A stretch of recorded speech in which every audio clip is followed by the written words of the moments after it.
Здравствуйте, компания Прогресс Авто.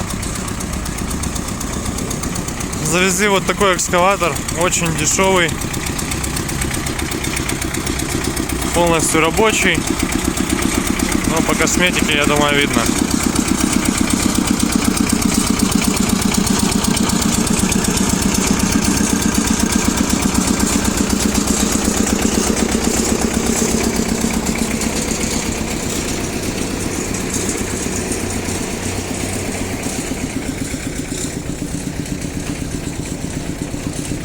Качается особо здесь ничего.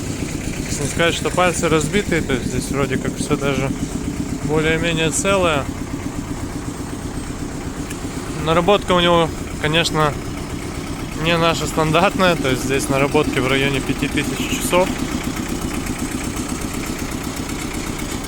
Вот такой вариант по очень лояльной цене у нас есть, поэтому если заинтересуете, то можно его, в принципе, восстановить по косметике. И я думаю, что работать он будет безотказно еще очень долго, потому что все датчики исправны на нем. То есть датчик температуры, одометр, тахометр там, по-моему, есть. Есть также магнитолка, прикуриватель, все это в кабине. И вот так вот это все работает. Поэтому приезжайте, смотрите, покажем. Такой очень-очень недорогой экземпляр и с хорошим весом, размером.